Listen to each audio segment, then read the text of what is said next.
Okay, making this video for everybody down at CP Performance, following up to an email that I sent today about elephant foot failure, the swivel there on the end. A couple of them were chipping away, and there was a question about rocker geometry or space, you know, the space between the head and everything if they're backed out too far. Well, that's where I run them all right there.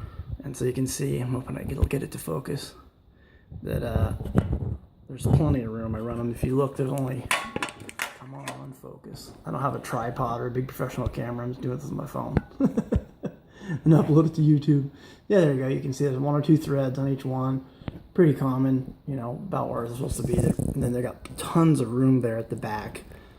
They wouldn't go. Here, what I can do is go like this. Don't mind me shaking a little bit. I'm holding the damn phone. And go like this. Actually, what I'll do first is run it through total travel so you can see the geometry, which it's solid. I mean, you can see the angle versus the retainer versus the face of the rocker there. And the degree will be the same. We're pretty level at about 50 lift, right? About halfway, half lift, I'm sorry, 50 lift. About half lift, we're straight right there.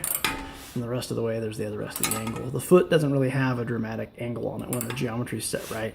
The foot basically is, you know, 10 or 15 degrees max off of neutral. And so it'd have a really hard time chipping it away unless you had an extremely drastic angle or something silly going on in there. And you'd have to really not know what you were doing to come up with that. The other thing, the other good point is, we'll go like this. Like this. Take this.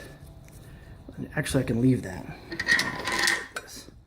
Leave the nut on there. You'll be able to see how far back it goes before bind. It's a long way. This is half a turn, a full turn, another half turn, another full turn. So those two turns back, and it's still not even bound yet. You know what I mean? It's not even touching. So it would be a long ways back. Another half. Now I think it's just about to touch. 3 right there. It's still swivels. And it's just touching the rocker cup there. So it would have to be way the hell back like that to actually bind on the rocker. It's not, there's no way with where I've got it set. But then the other interesting part is you'll see it hits. Okay, so it hits the rocker right there, and then watch how far the ball will pull out of the swivel cup. Way out. It's like a full turn. There's a lot of slop in the ball there before it actually contacts. The ball's really, really loose in the cup itself, you know. So yeah, that's where they're normally at right there. These are aluminum push rod side and set at 4, but that's 0. But still, you can see, you know, there's plenty of room. I'm going to set this down and take the rockers off, and I'll show you a quick comparison over there on the bench. Hold on, I got to set this here. I don't have anywhere else to set it. So, rockers off. Sorry about the video being a little long, just because I don't feel like editing it, spending half an hour adjusting the video.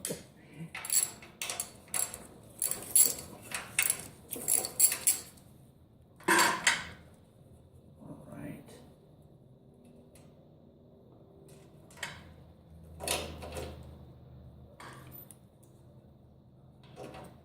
Got the rocker off here.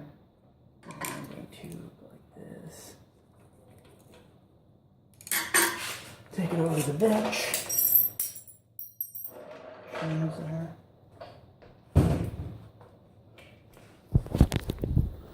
So I got the rocker off. I'm gonna kneel down here and screwed this one way in so you can see it. And it's got like, it just has a ton of play.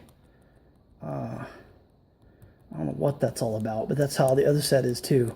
It looks good at bottom, but then it's just got a whole bunch. It's like a big mess, you know. I don't know. It's a lot more than I would expect. And so they look nice and everything. They're shiny, but kind of sketchy on how they look. Here's a Berg one. The ones I've been running for years, and you can see the neck difference between the end of the threads and the swivel foot there. It never has happened. And see, this is, it's real close when it's bottomed out. You can see it might just be chipping away right there. And then this one, look at how much room it has.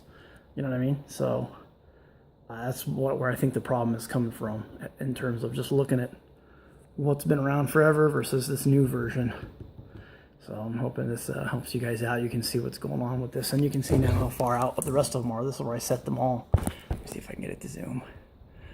I mean, just miles of room there. There's no way it's hitting the rocker or anything else. If anything, it might be, like I said, touching that first thread. There's the rest of them. These are set up exactly like that other engine. That's why I set them all. So yeah, it's tons and tons and tons of play in these freaking things. These ones here, nice and tight. They almost don't have any play in them at all in terms of up and down. You can freaking move it and it doesn't, you know, it's really tight. Anyway, hopefully that video is helpful. Definitely don't want you guys getting a bunch of products coming back that have issues.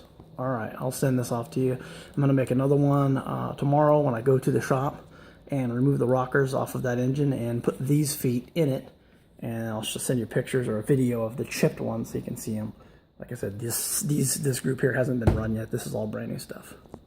All right.